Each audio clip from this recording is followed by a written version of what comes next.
regardez ce qui se passe ailleurs. Voilà. Regardez ce qui se passe dans les autres partis politiques, les autres formations. La NUPES a volé en éclats. LFI est au bord de l'explosion. Le Parti socialiste a volé en éclats. Le Rassemblement national, en ce moment, il est prêt de s'exploser. Bon, comme il a des sondages flatteurs, le MoDem, maintenant, est prêt à voler en éclats, enfin, etc. Donc, voilà, la parcellisation des partis politiques est une chose assez connue. Deuxièmement, il y a quelque chose qui est très important, je crois, de comprendre. C'est qu'il y a un sujet plus important, plus grave encore que celui que vous évoquez, c'est la montée continuelle de l'abstention. Or, la montée de l'abstention, on peut attendre 50%. D'ailleurs, au passage, les gens qui vont s'abstenir aux élections européennes, là, au motif que de toute façon, ils en ont ras-le-bol de tout et qu'ils veulent plus aller voter, en fait, ils servent le système qu'ils croient combattre. Hein. Parce que ne pas aller voter, c'est servir le système. Ce qui ne servirait pas le système, c'est de prendre son courage à deux mains, d'aller au bureau de vote et de glisser un bulletin UPR. Ça, là, oui. Parce que si demain, si le 9 juin au soir, il y avait 25% de vote pour l'UPR, là, le système, il explose dans la soirée. Il explose dans la soirée. Honnêtement. Donc, les gens qui vont s'abstenir portent une extrêmement lourde responsabilité dans la situation. J'en profite ici pour lancer un appel aux abstentionnistes, à la fois par l'intermédiaire de notre vidéo, mais autour de vous, essayez de convaincre les gens. Mais pourquoi est-ce que les gens s'abstiennent-ils ? Les gens, ils s'abstiennent pour une raison particulière, c'est qu'ils en ont ras-le-bol des politiciens qui ne tiennent pas leurs promesses. C'est aussi simple que ça. Les gens, ils veulent avoir un responsable politique qui dit ce qu'il va faire et qui fait ce qu'il a dit qu'il ferait. Tout le reste est littérature. D'ailleurs, beaucoup de gens sont d'accord avec ce constat. Une fois qu'on a dit ça, j'ai parfois des gens, les mêmes, qui me disent « mais vous devriez faire alliance avec Pierre-Paul Jacques, etc. » La première chose que je dis « mais qu'est-ce qu'il propose ?»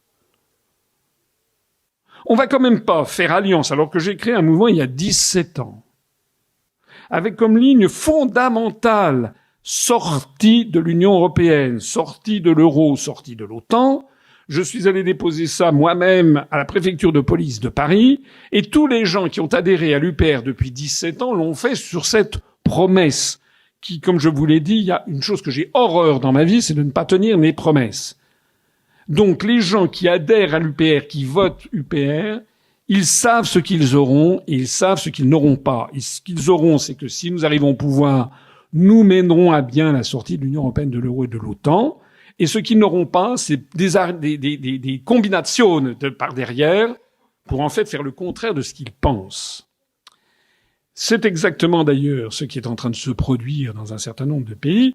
J'ai cité l'exemple de Madame Meloni qui s'était fait élire avec des propositions extraordinaires, mais quand on entrait dans le vif du sujet, j'étais allé voir que son programme, elle avait fait alliance avec la Lega de Salvini et avec la coalition de l'Olivier de Berlusconi, et les premiers trucs qu'il y avait, c'était nous resterons dans l'Union européenne, nous resterons dans l'euro, nous resterons dans l'OTAN, nous soutenons l'Ukraine, etc. Voilà. Alors une fois que j'ai dit ça, ben vous avez déjà une réponse à votre question. Si demain je disais que je vais faire alliance avec le Rassemblement national, qui dit qu'il faut surtout pas sortir de l'Union européenne, de l'euro, de l'OTAN, et s'aligner derrière l'Ukraine, mais qui serais-je ?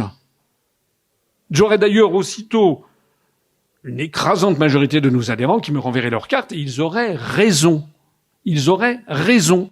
Parce que la vérité, c'est que Madame Le Pen, ou M. Bardella, c'est Attal, en fait. Il n'y a aucune différence. Les Français, on leur fait croire que c'est très différent. Il n'y a aucune différence. Les Italiens sont en train de comprendre que Madame Meloni, c'est exactement pareil que Mario Draghi. On leur avait présenté comme si c'était des poles apart, comme disent les anglo-saxons, à des années-lumière, enfin, non, c'est pas aux antipodes, c'est la même chose. Et notez bien ce que je dis aujourd'hui, Bardella, c'est la même chose qu'Attal. D'ailleurs, ils se sont rencontrés, tout va très bien. Ils ont exactement le même programme, en fait. Donc, d'ailleurs, je me permets aussi d'insister au passage sur le fait que je ne suis pas un potentat. Je suis le président fondateur de l'UPR. Les gens m'écoutent. Mais nous avons un bureau politique où les gens votent. Et lorsqu'il nous est arrivé d'avoir quelquefois des propositions, c'était voté par le bureau politique de l'UPR. Donc si demain je disais qu'on allait faire alliance avec Madame Le Pen ou avec Monsieur Bardella, etc., ou avec Madame Marion Maréchal, les gens, nos électeurs pourraient légitimement se dire « j'ai été trompé ». Voilà. Donc,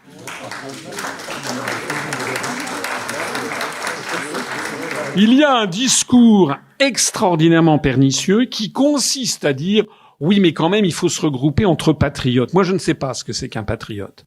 Hein, vous savez, il y avait des affiches sous l'occupation avec marqué où il y avait la tête de Pétain, il y avait marqué « êtes-vous plus français que lui ?» Si vous demandez à Macron s'il est patriote, il vous dirait bien sûr que je suis patriote. Il est d'ailleurs pour une souveraineté, il se prétend souverainiste, souveraineté européenne. Il joue sur les mots. Mais moi, je ne joue pas sur les mots.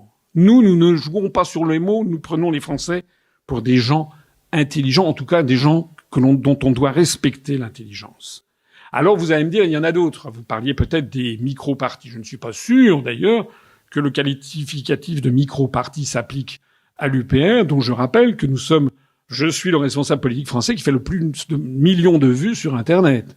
Hein, parce que si nous, on est un micro-parti, alors qu'il y a 120 000 personnes qui, à un moment ou à un autre, depuis la création de l'UPR, ont été adhérents ou donateurs de l'UPR, bon, ça va, ça vient, il y a des gens qui s'en vont, des gens qui reviennent. Lorsqu'il y a des élections, le nombre remonte, etc. C'est la vie des partis politiques. Bon, je pense que si je comparais à la quasi-totalité des partis politiques français, on est très supérieur à la quasi-totalité des partis politiques français. On l'avait vu d'ailleurs, il y a actuellement quelque chose comme 450 partis politiques en France, hein, c'est incroyable.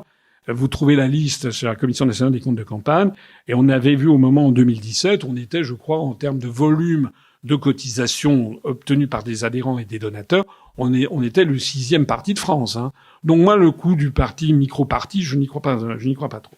Alors vous allez me parler peut-être, évidemment, des personnalités bien connues, qui essaie de se pousser du col. Bon, je pense notamment à Monsieur Dupont-Aignan. Alors j'ai vu que Monsieur Dupont-Aignan, il a fait encore des déclarations ces jours-ci, où il a dit qu'il voulait rassembler les souverainistes, bien entendu. Il a dit ça alors même qu'il vient de se séparer de Philippot. Il devait faire liste commune, si j'ai bien compris. Il a dit non. Donc il s'en va et après il donne des leçons de rassemblement. Bon, moi ça ne nous concerne pas. Et je vois que Monsieur Dupont-Aignan, il a inventé un nouveau truc. Il est pour le Bruxit. Vous avez vu ça? Bon. Il est moi, ça me fait penser au bruxisme. Vous savez, c'est une maladie nerveuse, c'est quand vous grincez les dents. Ça s'appelle le bruxisme. Bon. En fait, il n'est pas pour le bruxisme. Il n'est pas non plus pour transformer les Français en abruxit. Il est pour le Bruxit. Mais le Bruxit, en fait, c'est même pas lui qui l'a inventé. Il a pompé ça. C'est une invention sémantique de Charles Gave, qui a inventé ça en 2019. Lequel Charles Gave l'avait d'ailleurs repris de Dupont-Aignan, et qui consiste à dire qu'il veut supprimer la Commission européenne. Voilà. C'est une idée que M. Dupont-Aignan, j'ai fait des recherches, il l'avait déjà sorti en 2014, il l'a sorti en 2019, il le ressort en 2024.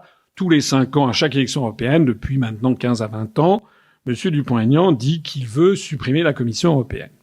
Bon. Alors moi, vraiment, c'est très important ce que j'ai à dire ici. C'est que, moi, j'ai horreur de prendre les Français pour des cons. Voilà. Monsieur Dupont-Aignan, je pèse mes mots, prend les Français pour des cons. Parce que toutes les propositions que moi ou nous faisons sont des propositions dont la réalisation ne dépend que des Français. Quand on dit qu'on va sortir de l'Union européenne, ça ne dépend que des Français. Il suffit de mettre en œuvre l'article 50, d'appliquer l'article 50 du traité de l'Union européenne, et on en sort, même si ça plaît ou plaît pas, dans des conditions plus ou moins bien négociées, mais on en sort. C'est ce qui s'est passé avec les Britanniques. Lorsque les Britanniques ont voté pour le Brexit, eh bien, ils en sont sortis, ça n'a dépendu que d'eux. Même s'il y a eu des pots de bananes qui ont été mis, ça n'a dépendu que d'eux. Soit dit en passant, la question ne m'a pas été posée, mais on aura l'occasion dans les semaines qui viennent. Le bilan du Brexit n'est pas du tout la catastrophe que l'on annonce dans les médias français. C'est une honte, encore une fois, de dire ça. Tous les éléments macroéconomiques sont meilleurs au Royaume-Uni qu'en France. Et nous, on a toute une campagne en ce moment pour dire le catastrophe du Brexit. C'est incroyable. Ils ont moitié moins de chômage que nous. Ils ont une croissance très supérieure. Ils ont des déficits inférieurs. C'est incroyable. Tout ça est fondé sur des sondages, un sondage fait par un organisme qui s'appelle Opinium, dont le directeur général est un Américain qui travaille à Harry Truman School of Government dans le Missouri. Mais enfin, de qui se moque-t-on? Voilà. On fonde ça. Maintenant, on est dans une presse française qui juge des résultats du Brexit non pas sur les données macroéconomiques, la croissance, etc., mais sur un sondage bidouillé par les Américains. C'est incroyable. Je referme la parenthèse.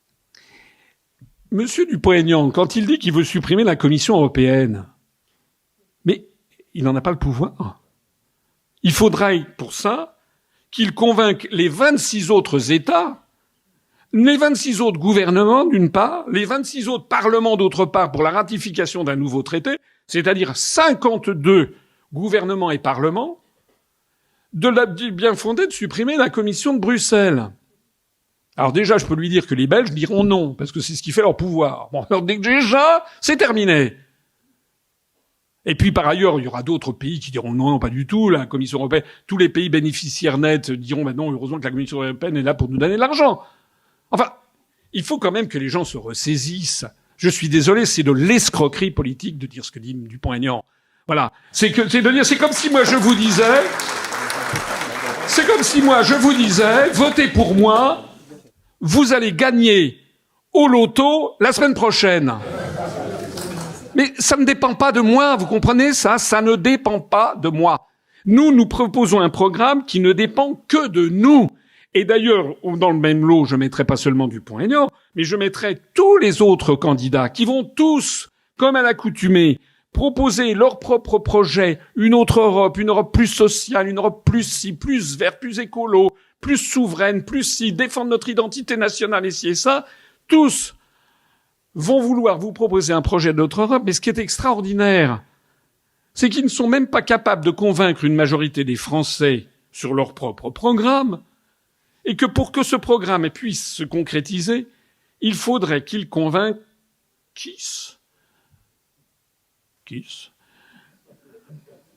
il faudrait qu'ils convainquent 52 gouvernements et parlements étrangers. Alors effectivement, nous n'avons rien à faire avec ça. Voilà. Parce qu'on préfère être seul que mal accompagné. Parce que je n'ai aucune envie de faire alliance avec M. Dupont-Aignan, qui d'ailleurs est réputé dans le petit landerneau politique pour changer de ligne politique à peu près 2 fois par jour. Et donc nous n'avons pas du tout à faire avec ça. Encore une fois, les événements sont trop graves pour que l'on puisse jouer avec la vie des Français. D'ailleurs, je vais vous dire quelque chose aussi. Ça sera le dernier point. Je l'ai dit tout à l'heure, depuis que je suis petit, moi, il y avait des jours où je comprenais pas. Un jour, je me suis dit, dans ma petite tête, je me suis dit, en fait, c'est pas parce que je suis bête, c'est parce qu'on m'a pas bien expliqué. En fait, si je comprends pas quelque chose, c'est qu'il y a quelque chose à comprendre qu'on me cache. Dupont-Aignan, je le connais, on se tutoie, ça fait 25 ans que je le connais. Ça fait 25 ans qu'il raconte ses salades. Il sait parfaitement que ce qu'il dit, c'est de la merde. Et il le fait quand même. Alors la question, c'est de savoir pourquoi est-ce qu'il le fait quand même. Qu'est-ce qu'il y a derrière ça? Quel jeu joue-t-il? Quel jeu joue-t-il de la même façon? Enfin, quel jeu joue-t-il, plus exactement? Quel jeu joue-t-il que de faire ça? De la même façon que je voudrais aussi attirer votre attention sur le fait qu'avant chaque élection européenne, on voit éclore comme des champignons après la pluie des candidats miracles qui n'existent que quelque temps avant pour faire de l'ombre à l'UPR. On l'avait vu en 2019 lorsqu'il y avait eu d'un seul la candidature de Francis Lalanne. Francis Lalanne, je le connais un petit peu, c'est un homme sympathique, il n'a pas un fifrelin. Il a sorti 850 000 € pour faire sa campagne. Il a été financé par le Governatori, lequel avait une autre liste par ailleurs. Et quand j'avais été invité par les médias, on me mettait à côté de Francis Lalanne, lequel il prétendait être le candidat des Gilets jaunes. Il nous a piqué 0,6. Et là, on voit quoi en ce moment apparaître dans le landerneau? On voit apparaître de nouveau des candidats qui se proposent comme ça, qui reprennent 95% de nos analyses. Je suis désolé, ça fait 17 ans que j'ai fait les analyses.